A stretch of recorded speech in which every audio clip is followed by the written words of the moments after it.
স্বামীর পায়ের নিচে যেমন স্ত্রীর বেহেশত, তেমনি প্রত্যেক স্বামীকেই এটা মাথায় রাখতে হবে যে স্ত্রীর সার্টিফিকেট ছাড়া স্বামী বেহেশতে যেতে পারবে না। অনেক স্বামীরাই আছে যারা তাদের স্ত্রীকে দাসী মনে করে। সে একবারও ভাবে না যে স্ত্রীর সার্টিফিকেট ছাড়া সে জান্নাতে যেতে পারবে না। আল্লাহ সেই সকল স্বামীকে সঠিক বুঝ দান করুক। আসসালামু আলাইকুম বন্ধুরা, কেমন আছেন আপনারা সবাই? আশা করছি সবাই অনেক বেশি ভালো আছে। সবাইকে আবারও একবার আমন্ত্রণ করছি RSR লাইফস্টাইলের আরেকটি নতুন ভিডিও দেখার জন্য। ভিডিওটা আগের দিন রাতে করেছি। রুটি পরোটা ফ্রোজেন করে রাখছি, দেখতে পাচ্ছেন হালকা সেকে উঠে নিচ্ছি। এভাবে রুটি পরোটা ফ্রোজেন করে রাখলে সুবিধা হয়, সকালে শুধু ঝটপট ভেজে খাওয়া যায়। রুটি সেকে নিয়েছি হালকা, এখন মেয়ের জন্য পরোটা ফ্রোজেন করে রাখবো।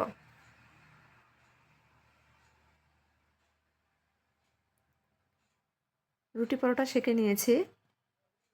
এই যে সব রুটি ছড়াই রেখেছিলাম, যে মেয়ের পরোটা, যে রুটি সব ঠান্ডা হয়ে গেছে।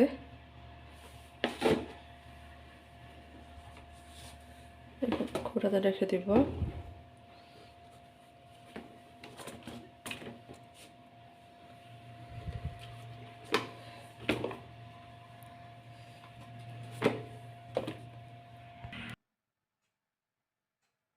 পরোটা উপরে রেখে দিলাম রুটির সাথে।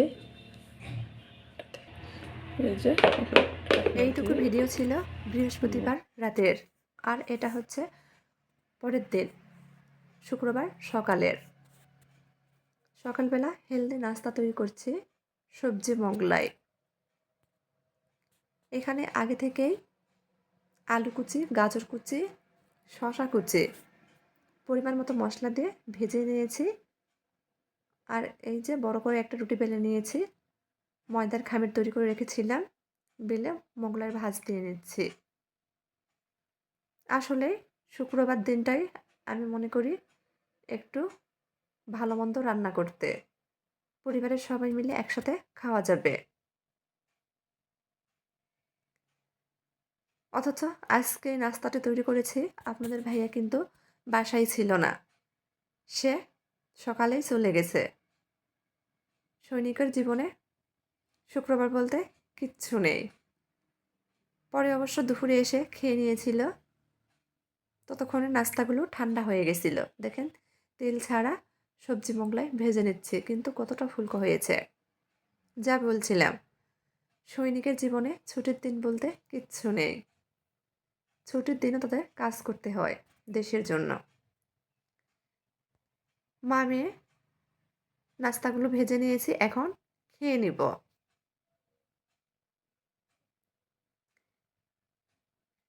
ছোট্ট ছোট্ট 5টি মিনি সবজি মোগলাই তৈরি করেছি সামান্য তেলে। এগুলো এখন খেয়ে নিব। এই যে খেয়ে নিচ্ছি, কেটে একটা দেখাচ্ছি, দেখেন কতটা লোভনীয় হয়েছে। মা মেয়ে একা একা নাস্তা করে নিচ্ছে। নাস্তা করা শেষ, অফ ক্যামেরাতে দুপুরের রান্নাটা বসে দিয়েছি। দুপুরে বেশি কিছু রান্না করব না, হাতে মাখিয়ে লেয়ার মুরগি রান্না করছি, কলা ভাজি আর সাদা ভাত। এই যে সব কিছু মশলা, পেঁয়াজ, আদা রসুন বাটা, যা কিছু দরকার গরম মশলা সব কিছু দিয়ে হাতে মাখিয়ে নিচ্ছে। মাখিয়ে রান্না করব। বসিয়ে দিয়েছি, যে রান্না হয়ে গেছে, অফ ক্যামেরাতে রান্না করে নিয়েছি। দেখেন কেমন লাগছে।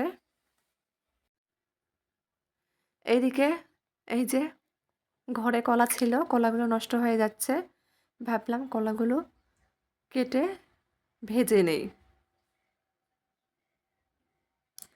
আজকের ভিডিওটা আর বাড়াবো না, পরে আর ভিডিও করতে পারিনি, ভালো লাগছিল না একা একা। তো যাই হোক, এই যে কলা ভেজে নিচ্ছি। কে কে কলা ভেজে খেতে পছন্দ করেন অবশ্যই কমেন্টে জানাতে পারেন। আমার এই সিম্পল লাইফস্টাইলের ভিডিওগুলো যদি আপনাদের একটু ভালো লেগে থাকে, তাহলে সবার কাছে অনুরোধ থাকবে, দয়া করে সবাই আমার চ্যানেলটি সাবস্ক্রাইব করবেন, লাইক কমেন্ট শেয়ার করে চ্যানেলের পাশেই থাকবেন। এই যে ভাজিটা হয়েছে, উঠিয়ে নিচ্ছি। আজকের মতো এই পর্যন্তই। সবাই ভালো থাকবেন, সুস্থ থাকবেন। আল্লাহ হাফেজ।